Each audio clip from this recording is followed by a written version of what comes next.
The first thing Maren Whitcomb heard was the price of her own breath. $20, Silas Rusk said, and his fist tightened around her wrist until the bones ground together.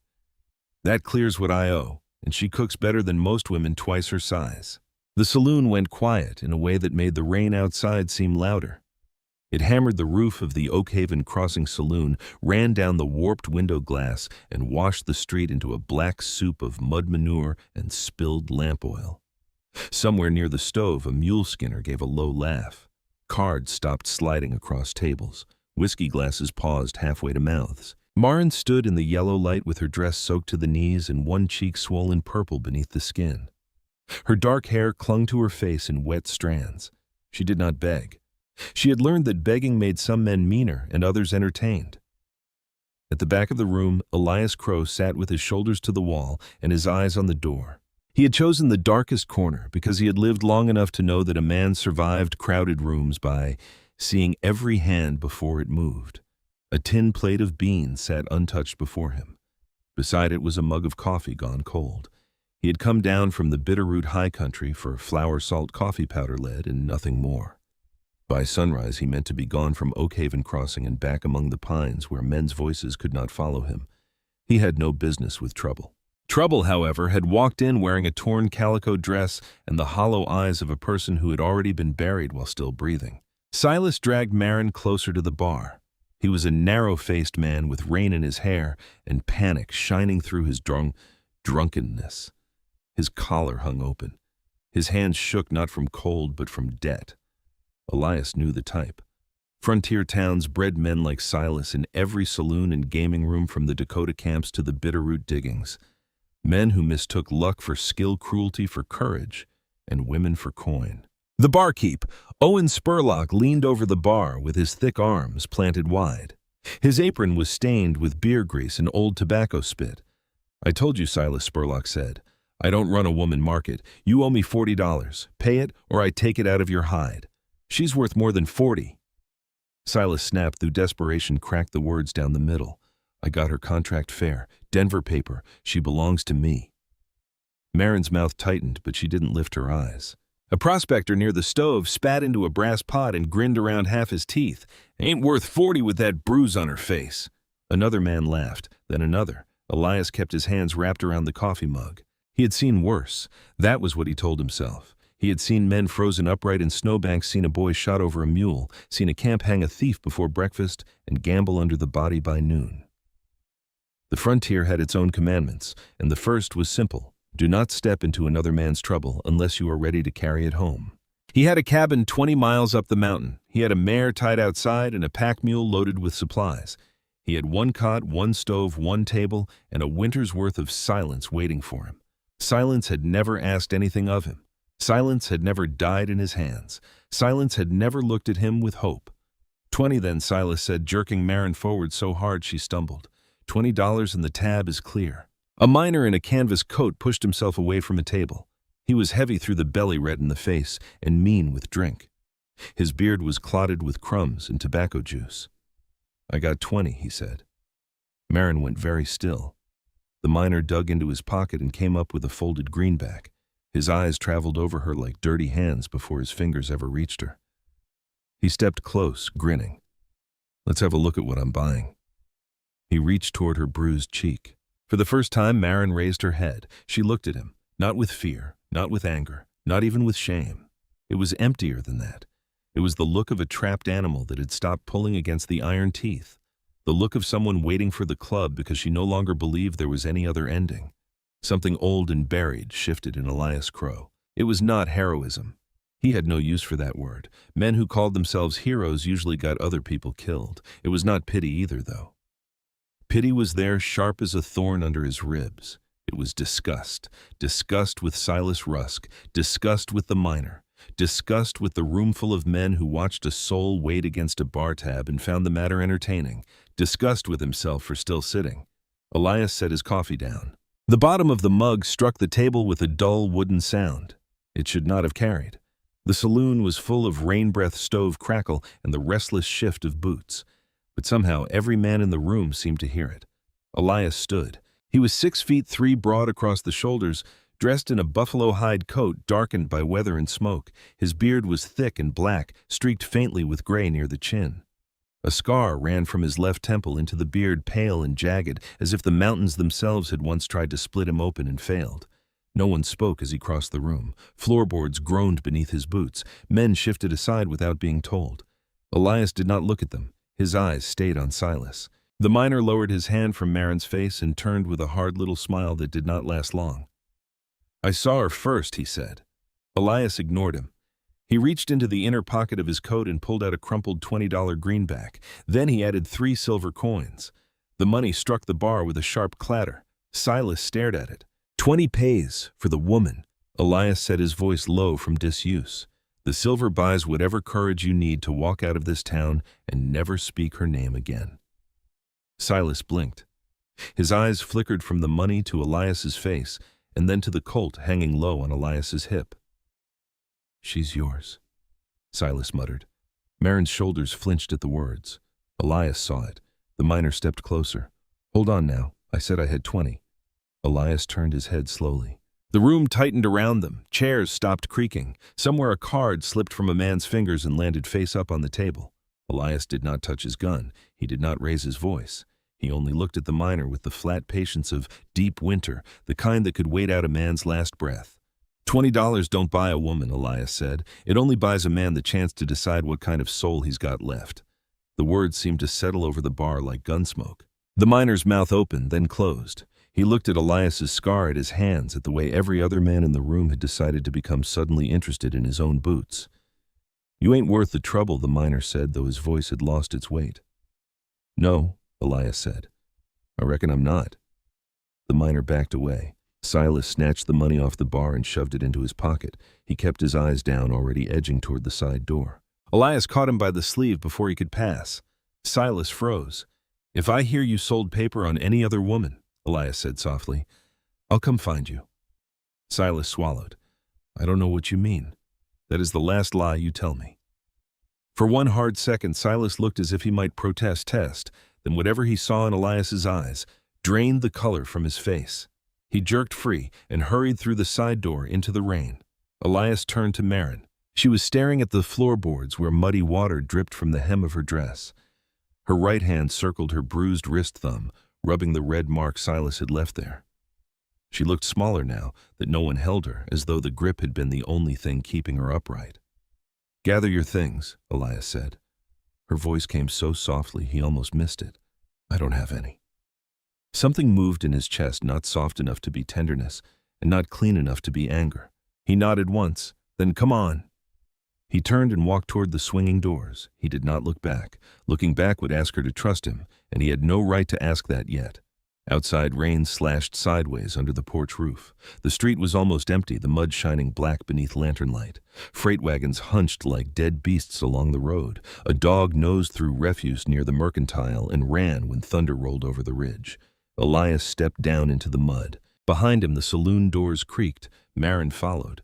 She kept several paces back, arms wrapped around herself, eyes lowered. Every sound made her flinch: the slap of rain in puddles, the rattle of a loose shutter, the burst of laughter from inside the saloon after the doors swung shut again. Elias led her around back to where his sorrel mare and gray pack mule stood beneath a lean-to. The mare tossed her head at his approach. Elias touched her neck, murmuring low until she settled.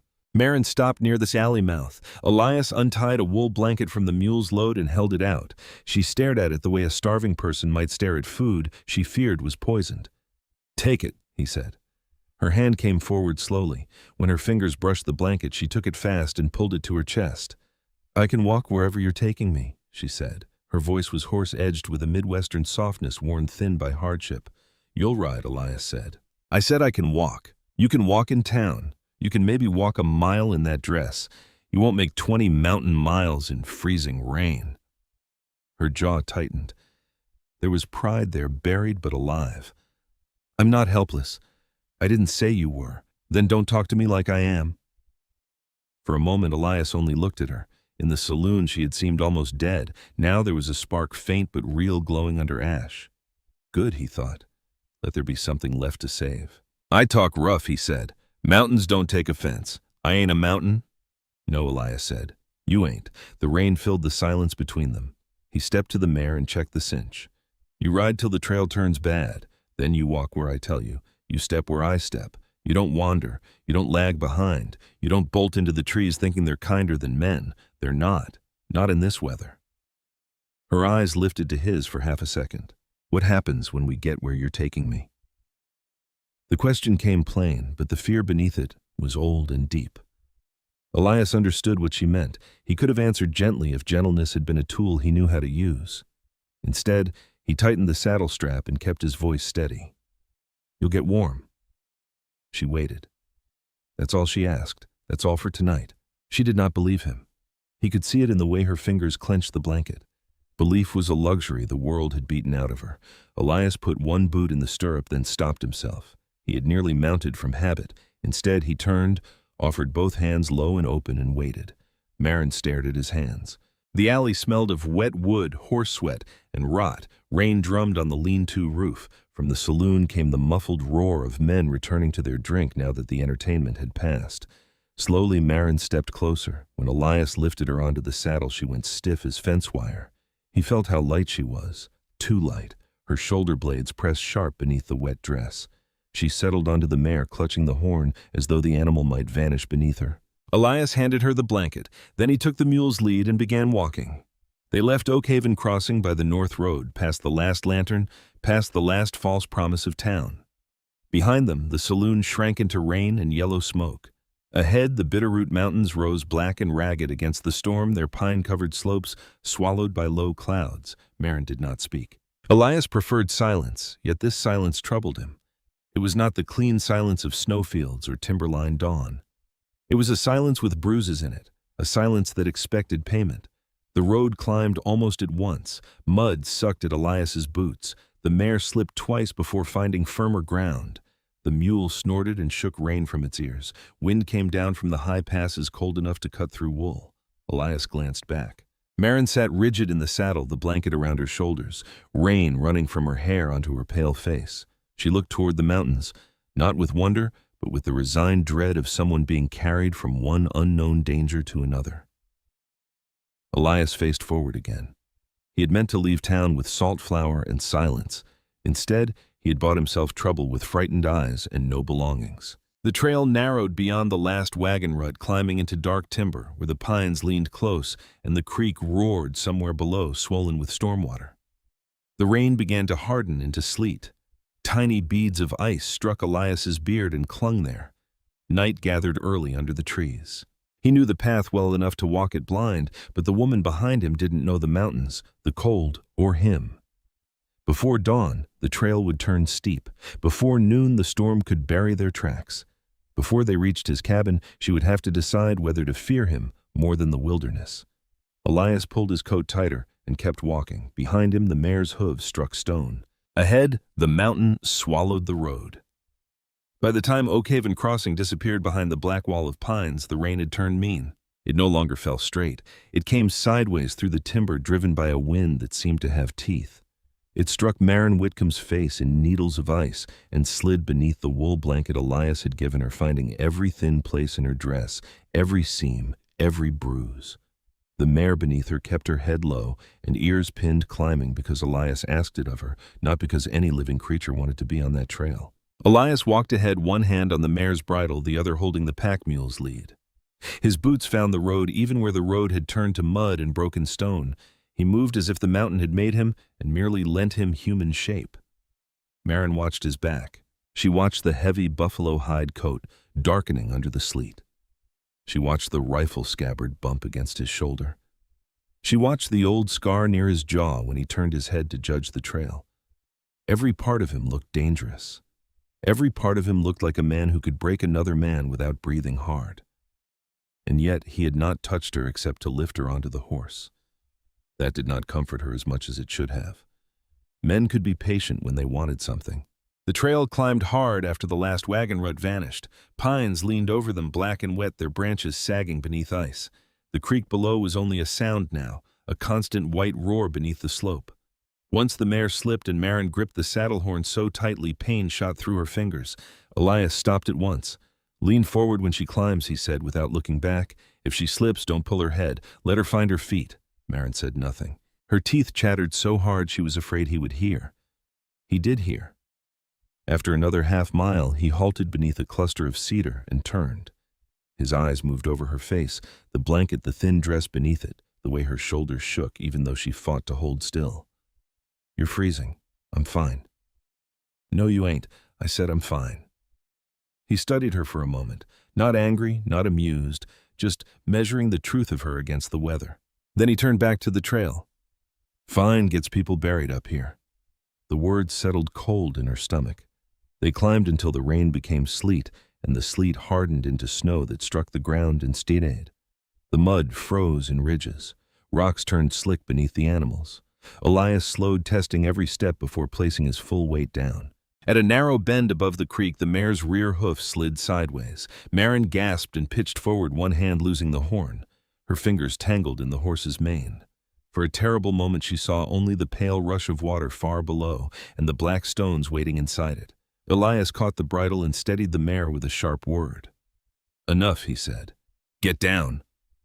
Maren stared at him. His face was half-shadowed beneath his hat brim, his beard jeweled with ice. I can ride. Not here. I can ride. You fall off here, I'll be hauling a body to my cabin instead of a woman. The plainness of it struck her harder than cruelty would have. He tied the mule to a cedar and came beside the mare. Maren's whole body tightened. She saw his hands rise, large hands, scarred hands, hands used to ropes, guns, knives, animals, and whatever else the mountains required. She swung one leg over before he could touch her. Her boots hit the ground, her knees folded. She fell hard onto the frozen trail palms, scraping against shale. Pain flashed through both hands. Before she could stop herself, Elias stepped toward her. Maren scrambled backward. No. The word came out ragged and small, torn from a place beneath thought. She pressed one hand against the ground, the other raised before her face. Her breath broke apart in the cold. Elias froze, not slowly, not with irritation. He stopped as if a rifle had been leveled at his chest. For a long moment, the only sounds were sleet in the branches, the creek below, and Maren's own breathing. Then Elias lowered his hand. I ain't asking you to trust me, he said. I'm asking you to live long enough to learn whether you can. Maren stared at him. There was no softness in his voice. Softness would have frightened her more. There was only a rough kind of truth, like a stone placed in her hand. He stepped back, giving her room. Use the stirrup, he said. Get your feet under you. She did. Her scraped palms burned. Blood darkened the creases of her skin. She wiped them against her wet skirt before he could notice, though of course he noticed. Elias looked at her hands, then at her dress, then at the sleet gathering on her shoulders. He unbuttoned his buffalo hide coat. Maren frowned. What are you doing? What are you, Usu? He shrugged out of it and held it toward her. Beneath it he wore only a thick wool shirt and vest. The wind hit him full, but his face did not change. Put it on. You'll freeze. It was the first thing she had said to him that was not defense, refusal, or fear. His eyes lifted to hers. Something almost moved in them. I run hot. No man runs that hot. Woman, put on the coat before you prove us both fools. She hesitated, then took it. The coat was heavy, smelling of smoked pine pitch, cured hide, and the clean animal warmth of long use. When she pulled it around herself, it swallowed her nearly to the ankles. The sleeves fell past her hands. The weight of it blocked the wind so completely that her body gave one violent shudder, then another, as though it had been waiting for permission to admit how cold it was. Elias noticed, but said nothing. They walked from there. He led. She followed behind the mule, stepping where he stepped. The trail grew steeper, the sky darker. Once she slipped and caught herself on a root. Once the mule stopped dead and refused a narrow stretch until Elias murmured to it and rubbed its nose. Maren expected impatience. She expected cursing. Instead, he waited steady as a tree. By the time the light began to fail, Maren's legs felt carved from wet rope. Her lungs burned. Her scraped palms throbbed inside the oversized sleeves. Hunger gnawed at her belly, but she had learned long ago that hunger could be folded and hidden if a person had enough practice. Elias stopped beneath a limestone overhang where the rock leaned out from the slope, making a shallow shelter. Snow had gathered white along its lip. 2 pines stood nearby, close enough for a picket line. We stop here, he said. Maren nearly sank to the ground, but pride kept her standing. Elias unloaded the mule with quick, practiced movements. He tied the animals, took an oilcloth bundle from one pack, and knelt beneath the rock. Within minutes, a small fire caught. Within a few more, it burned hot and bright against the gray evening. Maren watched him work, then looked at the trees. There were dead branches along the edge of the clearing. She went for them. Her body protested every step, but work was safer than stillness. Work gave the hands something to do. Work kept a woman from being looked at too closely. She dragged one branch, then another, laying them near the fire.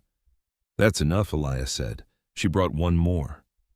Maren, her name in his mouth, stopped her, not because it was kind, because he remembered it. She dropped the branch. "Sit," he said. She moved to the far side of the fire, as much distance as the overhang allowed, and lowered herself carefully onto a flat stone. Elias filled a tin pot with snow and set it over the flames. He added coffee grounds when it melted, then cut strips of dried venison and softened them in a small pan with a bit of fat. The smell made Maren's stomach clench. She looked away. Elias poured coffee into a tin cup and set it on the ground halfway between them. Beside it, he placed the meat on a folded scrap of cloth. Then he moved back to his side of the fire. "Eat." She waited. He took his own portion and began chewing, eyes on the flames. Only then did she reach for the cup. The coffee burned her tongue and warmed her fingers through the tin. She ate slowly at first, then too fast, and had to stop before sickness rose. Elias did not comment. The silence between them changed shape. It was still heavy, but no longer sharp enough to cut. After a while, Maren said, "You don't talk much." Elias poked the fire with a stick. Most talk don't improve silence. She looked into the flames. Silence can be worse than talk. He glanced at her but didn't ask. That too was a kind of mercy. Snow thickened beyond the overhang. The forest vanished in pieces, swallowed by night and weather. Maren pulled the buffalo coat tighter around herself. "Why didn't you let that man buy me?" Elias took time answering. So much time she thought he might not. At last he said, "Didn't like the smell of that room, that all no." She waited. His jaw shifted once beneath his beard. Didn't like watching dogs circle a wounded thing. Maren looked down at her hands. "I ain't an animal." "No," Elias said. "You ain't."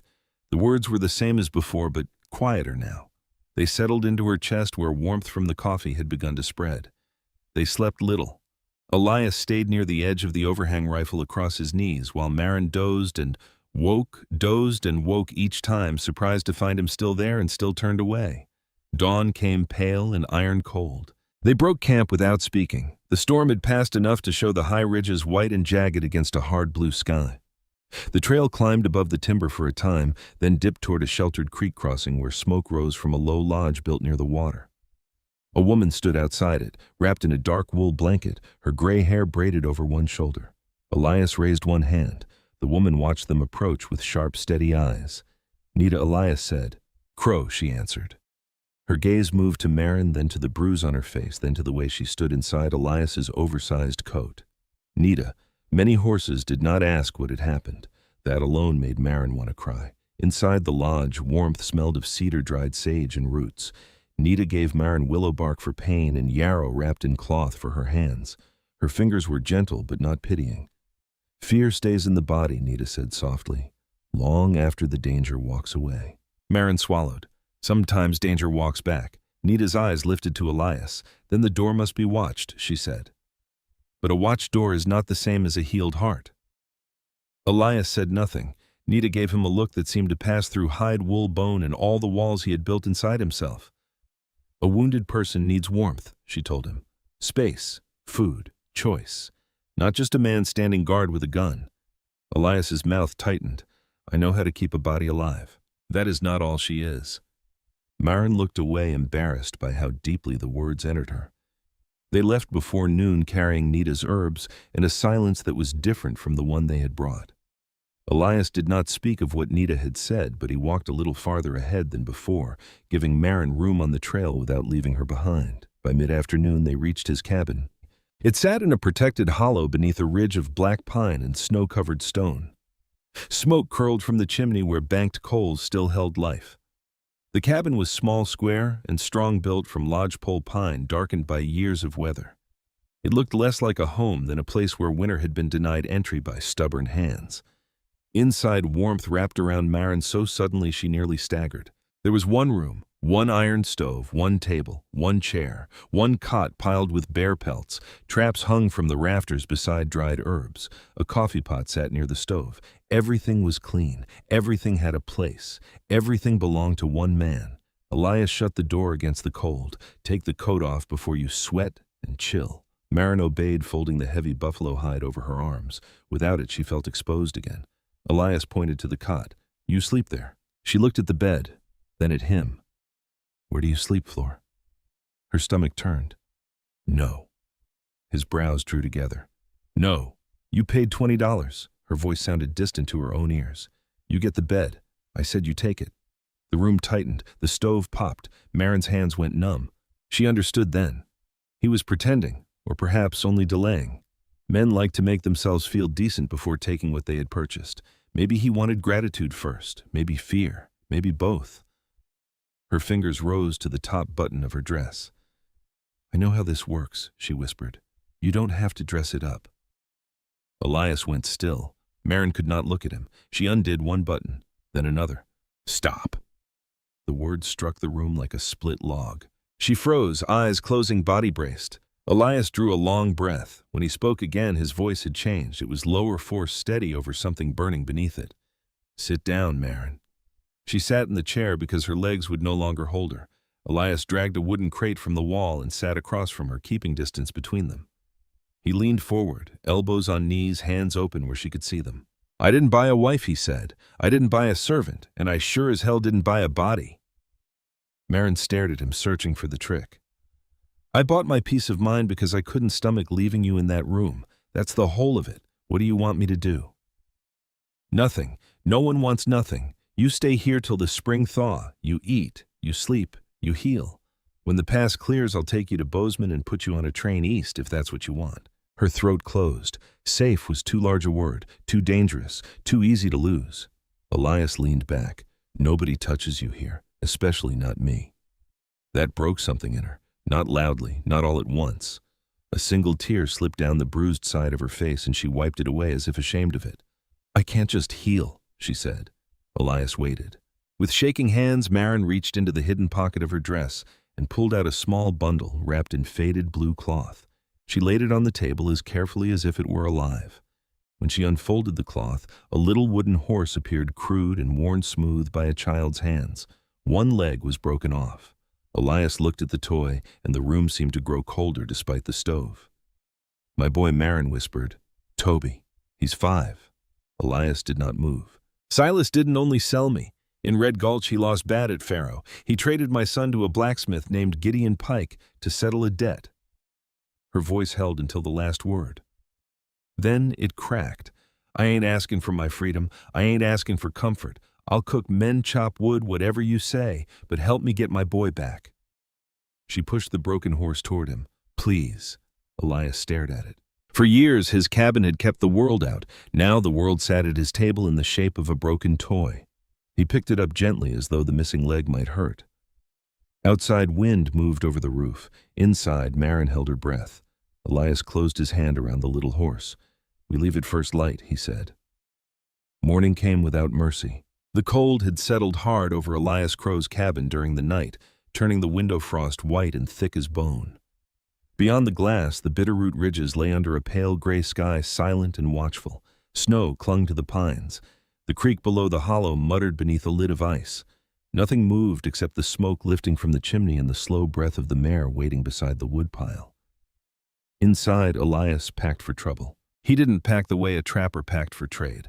There was no careful counting of pelts, no patient tying of flour sacks, no thought of barter or weather alone.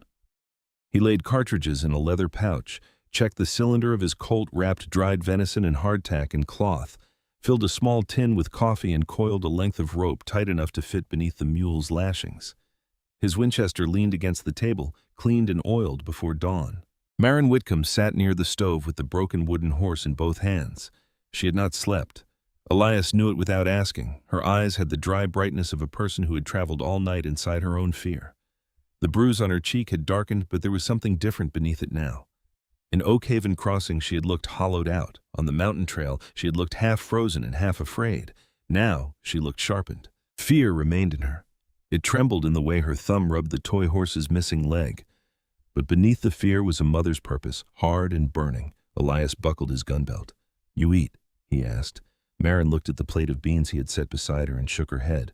"You'll need strength. I'll eat when I see him. That ain't how bodies work." Her eyes lifted to his.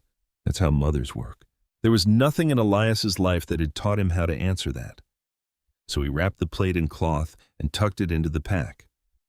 They left before the sun cleared the eastern ridge. The descent from the cabin was colder than the climb had been. Snow had hardened overnight and the mare's hooves broke through the crust with soft, brittle sounds. Marin rode wrapped in Elias's buffalo coat, the broken horse tucked inside it near her breast. Elias walked for the first hour, leading them down the switchbacks, his rifle resting in the crook of his arm. The mountains held their silence around them, but it no longer felt clean to him. It felt like waiting. They reached Needamany Horse's Creek crossing when the morning light turned silver on the ice. Smoke rose from the low lodge near the cottonwoods, and Nita stood outside as if she had expected them. Her gray braid lay over one shoulder. A wool blanket covered her narrow frame, but her eyes were clear and hard in the winter air. "You found the wound beneath the wound," she said. Marin gripped the saddle horn. "My boy's in Red Gulch. Or was." Nita nodded once, as though grief did not surprise her anymore. She went inside and returned with a small braid of cedar and horsehair tied with red thread. She placed it in Marin's palm. "For your road," Nita said. "Not to stop fear. Fear comes when it wants. This is to remind you fear does not walk alone." Marin held the charm tightly. "Thank you." Nita turned to Elias. "Red Gulch has grown fat on smoke. Men there write evil down on paper and call it lawful." "Paper burns," Elias said. "So do men," Nita answered. "Choose which fire you carry." Elias met her gaze. He did not promise gentleness. He was not built for that, but he understood warning when it came wrapped in wisdom. They pushed on. By midday, the high trail gave way to the lower freight road. Wagon ruts cut deep through frozen mud. Here, the wind carried a different smell: coal smoke, mule sweat, iron, and the sour breath of mining camps. Marin sat straighter with every mile, as if pain itself were pulling her toward Red Gulch. They found Caleb Voss where the road bent around a stand of dead spruce. He was leading 3 mules loaded with canvas-wrapped goods and cursing at the middle one with the tired fondness of a man who had argued with animals longer than he had trusted people. Caleb was old in the way frontier men became old unevenly and without permission.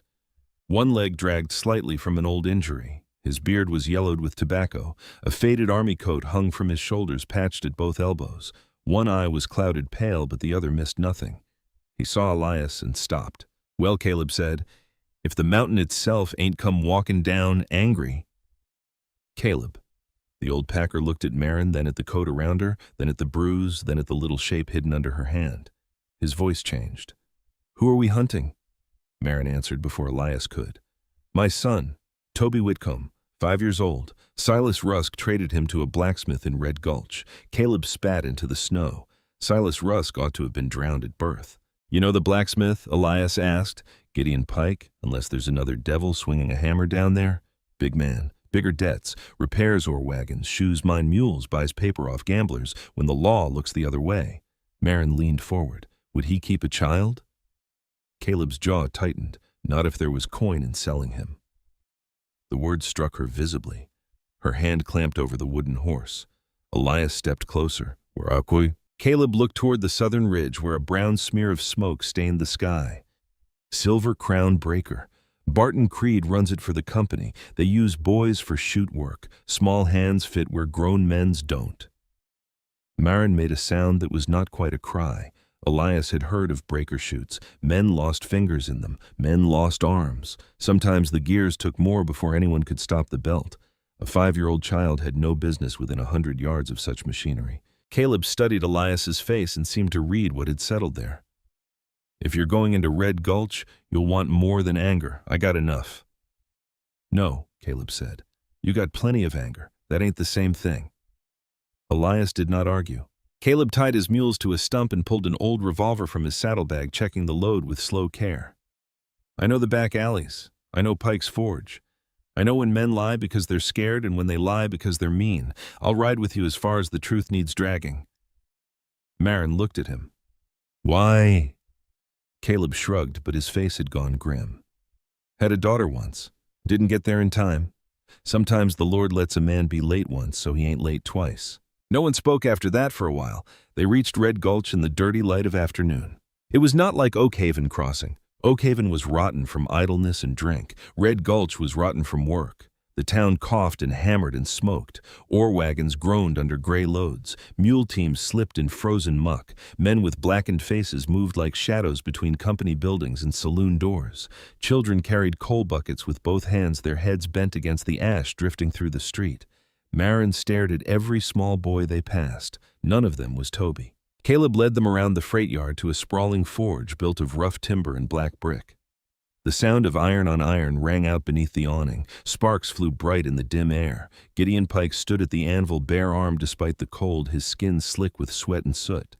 He was a massive man, thick through the chest with a neck like a stump and hands that looked made for crushing stone. He brought his hammer down once more, then looked up.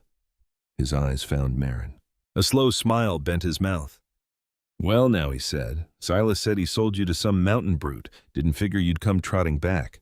Marin slid down from the mare before Elias could help her. Her face had gone white, but her voice held. "Where is my son?" Gideon set the hammer on the anvil. "Your son, Toby." "Oh, that little whining scrap." Marin took one step forward. Elias shifted just enough to stay beside her. Gideon laughed. "Silas owed me $40 for wagon work. Gave me the boy to clear it. Fair trade." Elias's voice came low. "A debt paid with a child is not a debt settled. It is a sin waiting for judgment." The forge seemed to quiet around the words. Gideon's smile faded. "You preaching at me, mountain man, numb a good. I don't take preaching from trappers who smell like wet hide. I'm asking where the boy is." Gideon picked up the hammer again. "Not to work this time. You ain't asking. You're standing in my yard making threats with a woman who is never worth the trouble she caused." Marin flinched, but she didn't step back. Elias saw that. He saw her fear rise and saw her hold against it. Something cold moved through him, cleaner than rage. Gideon saw only Elias. The boy was useless, the blacksmith said. Dropped tongs, cried when the fire sparked, ate more than he worked. Marin's breath broke. "So I sold his contract." Elias moved one step closer, to who Gideon swung the hammer. He was fast for a man his size, but mountain winter had made Elias faster. Elias turned inside, the blow caught Gideon's wrist and drove his shoulder into the blacksmith's chest. The hammer fell clanging against stone. Gideon staggered back into the workbench, sending tools crashing to the ground. One apprentice bolted toward the alley. Caleb stepped from behind a wagon and pressed his revolver against the boy's vest. "Son," Caleb said, "whatever you're running toward ain't worth dying before supper."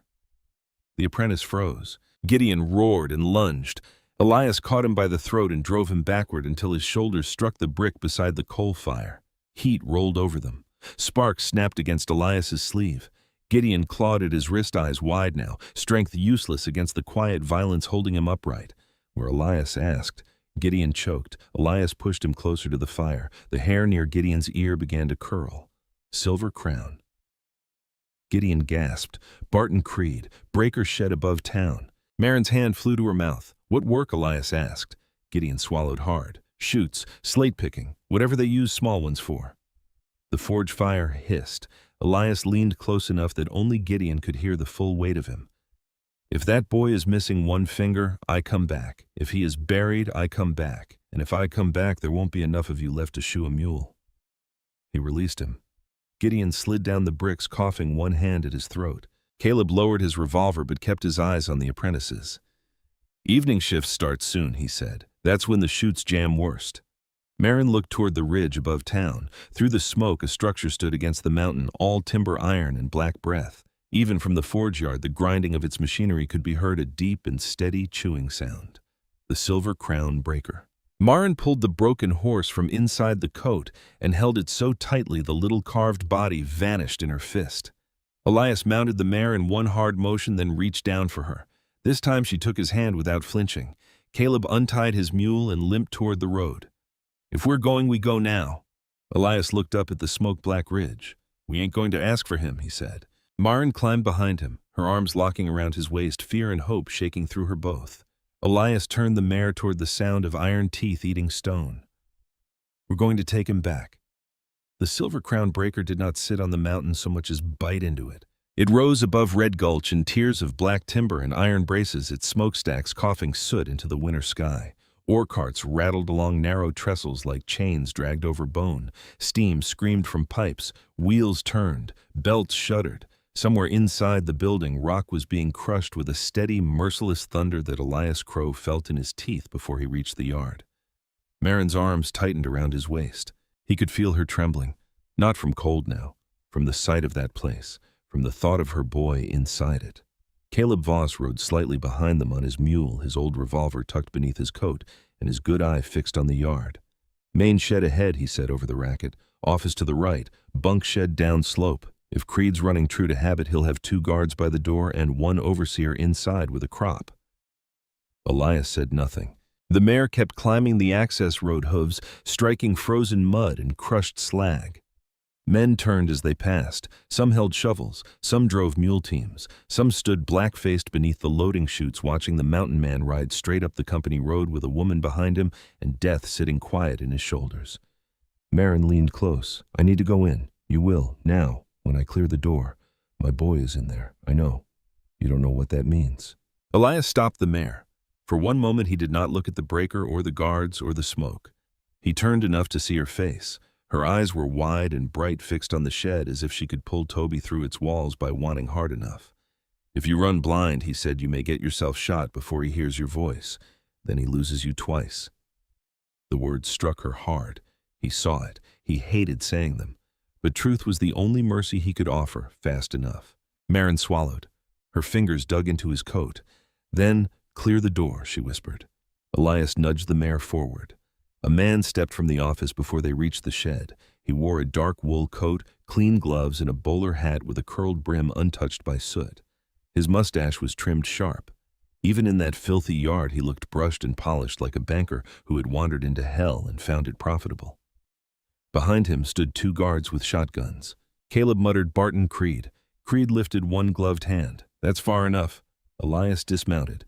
The Winchester came free from the saddle scabbard and rested low in his right hand. Not raised, not aimed, only present. Marin slid down after him, clutching the broken wooden horse so tightly her knuckles whitened. Caleb moved to the side, limping as though older and weaker than he was. Creed's eyes passed over them with cold amusement. "You're trespassing on company property." "Looking for a boy," Elias said. 5 years old, Toby Whitcomb, brought here by Gideon Pike. Creed smiled faintly. "We have several boys under labor contract." Marin stepped forward. "No contract can own my child." Creed looked at her then, not with desire like the miner in Oakhaven, not with Gideon's crude cruelty. Creed's look was worse. He looked at her as a clerk might look at a disputed bill. "Madame," he said, "the law recognizes signed obligations. Debts transfer. Labor compensates. Sentiment does not void paper." Marin's face went pale with rage. "He is 5. Then his hands are useful."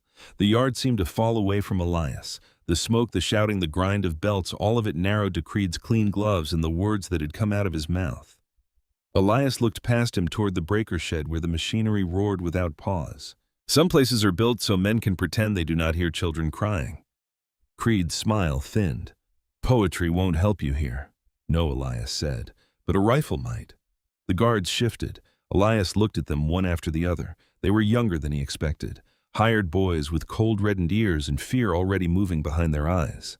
"Drop those guns," Elias said, "and you go home breathing. Keep holding them, and you die for a man who will replace you before supper." Creed snapped, "Shoot him." One guard obeyed too fast. The shotgun blast split the air. Wood exploded from a post near Marin's shoulder. She cried out and stumbled back. Caleb moved with surprising speed for a lame man. His freight hook flashed from beneath his coat and caught the shotgun barrel, wrenching it down before the guard could fire again. The second guard raised his weapon toward Caleb.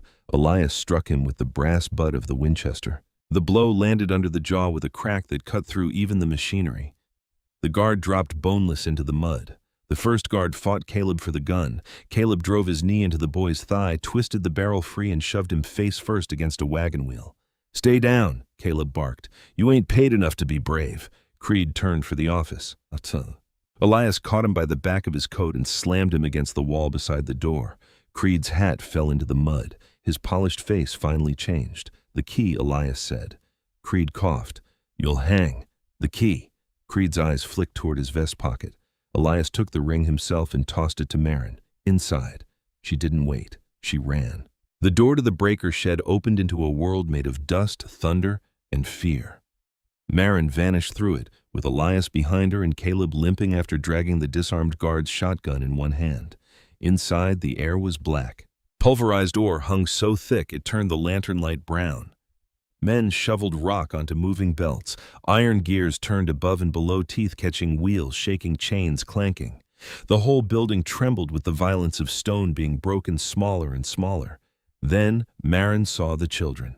They sat along the moving belts on narrow planks. Small bodies hunched over faces dark with soot. Their hands darted among the rocks, pulling slate and waste before the ore reached the crusher. Some were no more than 8, some younger. Their eyes had the dull glaze of exhaustion. Their fingers were wrapped in dirty cloth or bare and bleeding. Toby Marin screamed. The machine swallowed her voice. She ran along the line, grabbing shoulders, turning small faces toward her. Not him, not him, not him. Toby. A little girl with a split lip stared at her. One eye was swollen nearly shut. She raised a shaking hand and pointed toward the far end of the shed where a lower chute fed broken rock onto a belt that had begun to jerk and stall. Marin turned. There beneath a timber frame blackened by dust, a tiny boy crouched near an opening no grown man could fit through. His shirt hung in torn strips. His hair was gray with ore powder. His bare fingers were raw and bleeding as he reached into the chute trying to pull loose a wedged stone. An overseer stood above him with a crop. "Deeper, you little rat," the man shouted. "Get it clear before the belt locks." Marin's body went cold. Toby. The boy froze. The chute groaned. The belt lurched. Toby turned his head, and for one terrible second she saw no recognition in his face, only soot and terror, and the hollow stare of a child who had learned not to believe in rescue. Then his eyes widened. "Mama." The word was almost lost beneath the gears. Marin ran. The overseer grabbed for her. Elias caught him by the collar and threw him sideways into a stack of ore sacks without breaking stride. The belt jerked again. Toby's sleeve snagged on a turning rod. His small body pitched forward toward the chute. Marin screamed. Elias lunged. He drove one shoulder against the belt housing and reached into the grinding dark. His hand closed around Toby's waist just as the cloth twisted tighter. The machinery pulled. The boy cried out. Elias braced one boot against the timber frame and yanked with everything the mountains had ever put into him. The sleeve tore. So did skin. But Toby came free. Elias fell backward with the child against his chest, rolling hard onto the plank floor as rock clattered around them. Marin dropped beside them, sobbing before she had him fully in her arms. "Toby. Toby, look at me. Look at me, baby." The boy stared at her as if she were a dream that might turn cruel. She wiped the soot from his cheek with both shaking hands. "It's Mama. I got you. I got you now." His mouth trembled. "Mama." Then he broke. He clung to her neck with a sound no machine could bury. Marin wrapped herself around him, rocking crying into his filthy hair. "I'm here. I'm here. I'm sorry. I'm so sorry."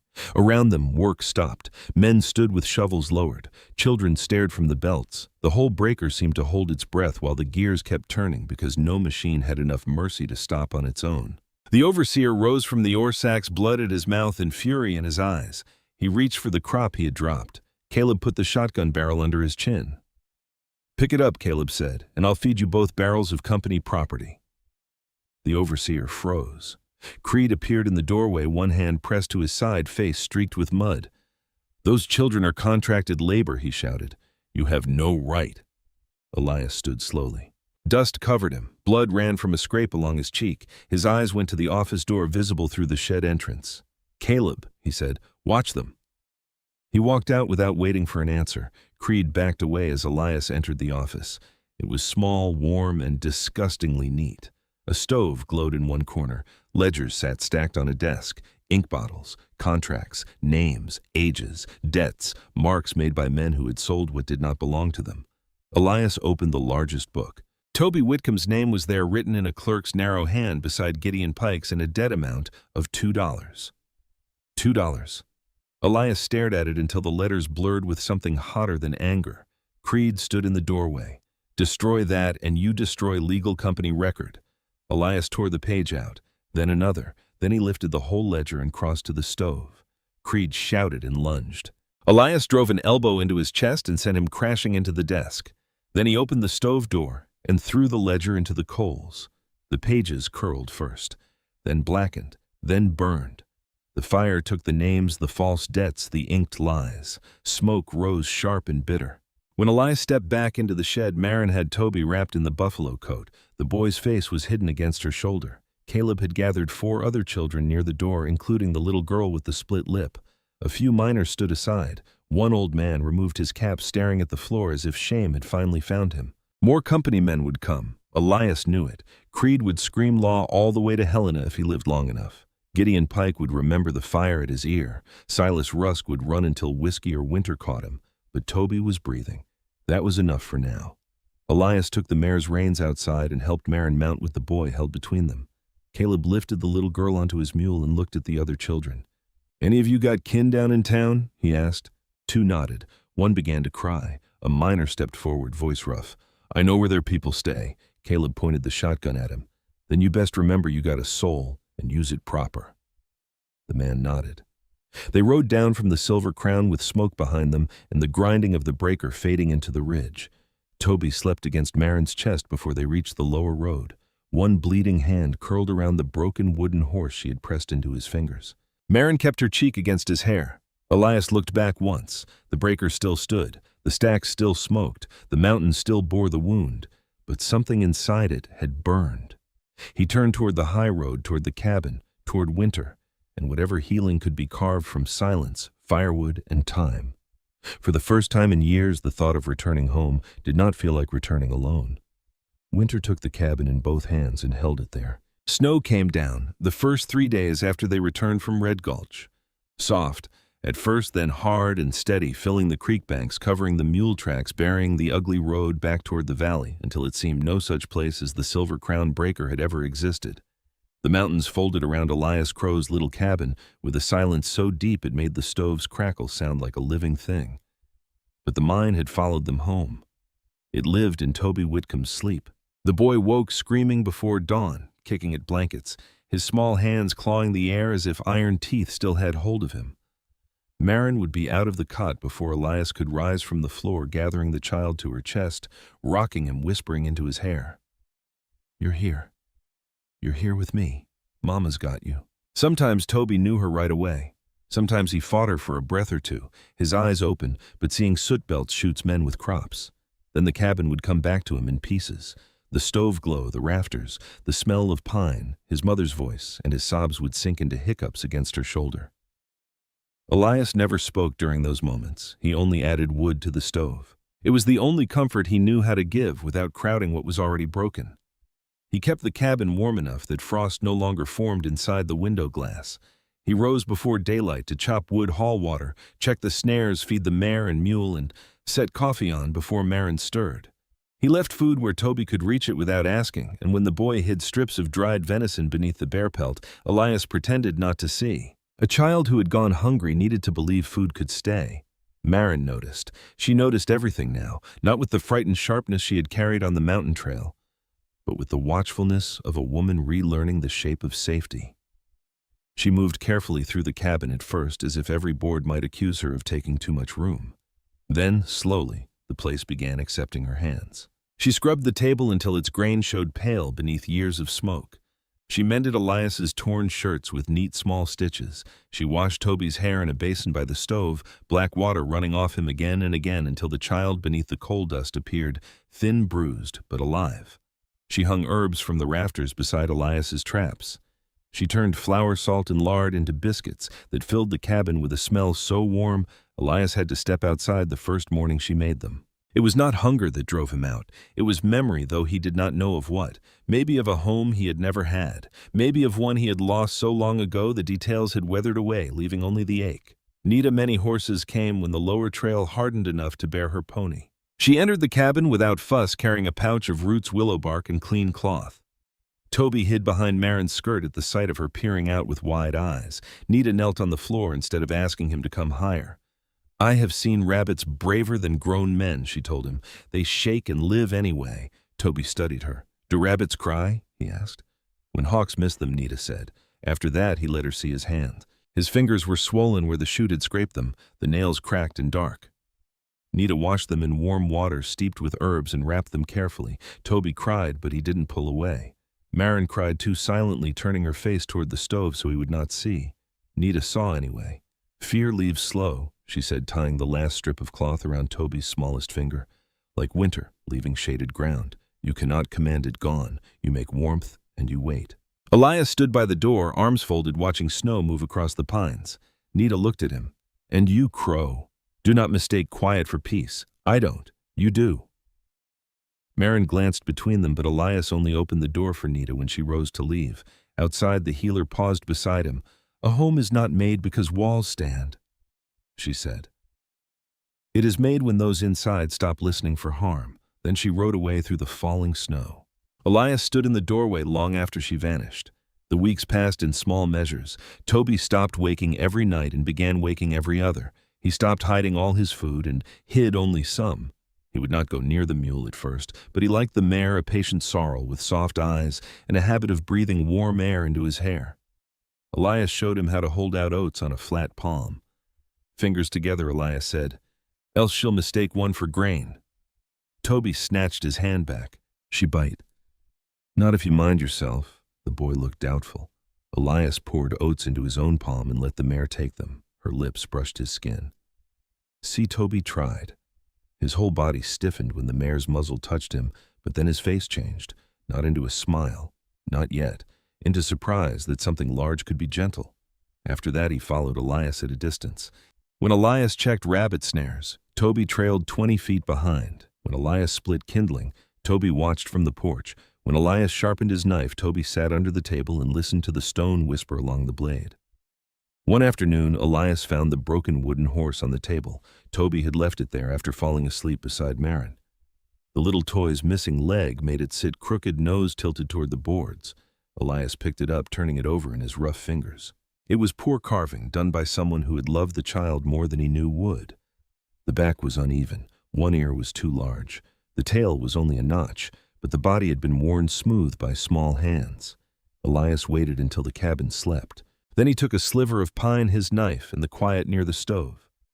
He carved a new leg, small and careful, shaping it by firelight. Twice he cut it wrong and started over. When it fit, he pegged it into place with a shaved bit of dowel and rubbed the seam until it held. By morning, the wooden horse stood straight beside Toby's blanket. The boy woke first. Elias heard the soft intake of breath but did not turn from the stove. He listened as Toby picked up the horse as his bare feet crossed the floor as he stopped behind Elias. You fixed him. Elias stirred the coffee. Leg was missing. Can he run now if he wants? Toby was quiet. Then a small hand touched the back of Elias's coat light as a falling leaf gone almost before it landed. He wants, Toby whispered. Elias closed his eyes for half a breath. In late February, Caleb Voss came up through the lower road with 2 mules and news from Red Gulch. He had lost more weight and his bad leg dragged worse in the cold, but his grin was still crooked and stubborn. Creed's gone, he said over coffee, lit out before the company men could decide whether to defend him or blame him. Gideon Pike keeps his head down in his forge hotter than hell. Silas Rusk ain't been seen since a card man found his coat by the river. Marin looked up from mending. The children. Caleb's expression softened. Some went back to kin. Some miners hid the ones without any. Don't make the world clean, but it made that one corner harder to stomach. Marin's eyes lowered to Toby, who sat near the stove, making the repaired horse climb over a folded blanket.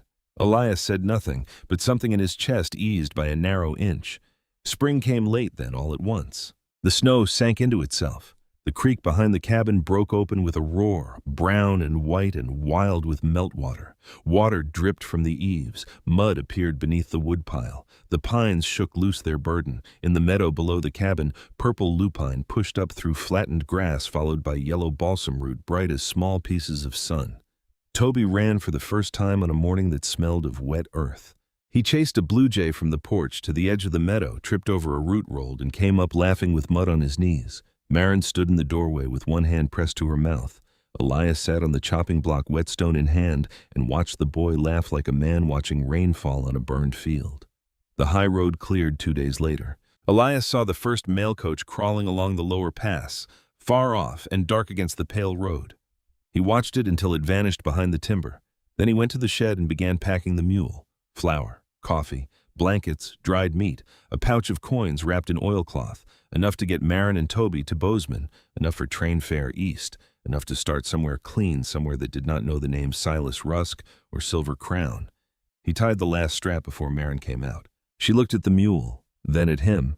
The spring wind moved a strand of hair across her cheek. The bruise was gone now. In its place was color life strength. "The road's clear," Elias said. "So it is. I packed enough for you and the boy. Caleb says the Bozeman coach is running again. From there you can take a train east." Marin said nothing. Elias forced the words out because they were right, and right things did not always come gentle.